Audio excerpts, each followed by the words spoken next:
Hi,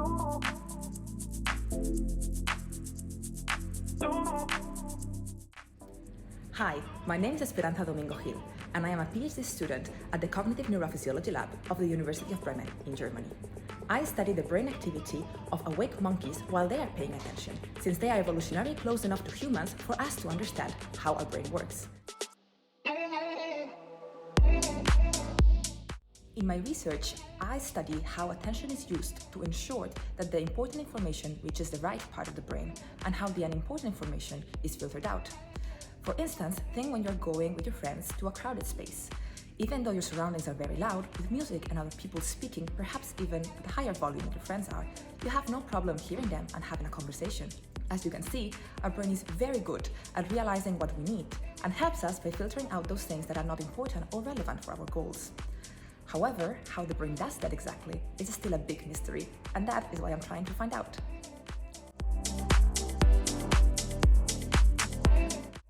These fundamental brain processes are similar in monkeys and humans. Therefore, our findings in monkeys help us understand how the human brain works. This is a complex, difficult process in which networks of cells in different parts of the brain need to work together. And this happens only in intact, working brains. Therefore, we need to study a whole, healthy brain while it is using attention. To do that, we train monkeys in a specific task that requires visual attention. Monkeys should respond when the important attended object in a scene changes into a specific shape.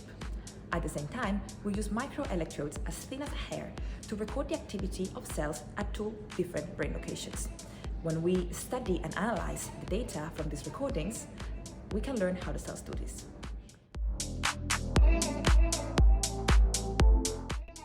Basic research in neuroscience, such as this, investigates how billions of brain cells manage to create attention, perception, or memory just by exchanging little pulses of electricity. This is not only one of the most fascinating questions in science, but also the absolute prerequisite for the success of future medical treatments of the brain. Contrary to other organs, we simply don't know what are the fundamental mechanisms of how the brain works. This is why our capabilities to develop treatments for brain illnesses are very limited and partial at best. However, my hope is that basic research can unravel these very exciting mysteries of the brain, and in the future, other researchers can build upon our findings to help heal the brain when disease or age take over.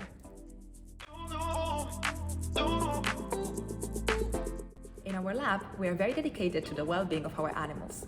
Monkeys usually live in groups of 2 to 4 in a space that has an inside and an outside area filled with balls, ropes, swings, nets, and monkey puzzles, which provides them with an engaging environment. Most importantly, we work together with a team of committed animal caretakers who supply the animals with a varied and balanced diet, ensure that they are well integrated within their group, and monitor their well-being. On top, excellent vets regularly visit the animals to check on their health. In sum, every member of the lab is contributing to the care of our monkeys, and every member is invested in maximizing their welfare.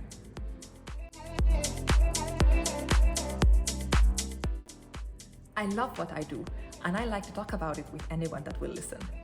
Generally, I encounter a lot of curiosity and a lot of questions, both of which are great. The topic of animal research is an important one, and I think everyone should have an opinion on it, but it should be an informed one. There are many reasons why animal research is necessary, and there are standards in place that guarantee the necessity of the research and the well-being of the animals. I think it is important that people know the methods we use, and I always try to explain how and why they are applied. So by all means, be curious, ask questions, and listen to the science. Scientists are happy to answer.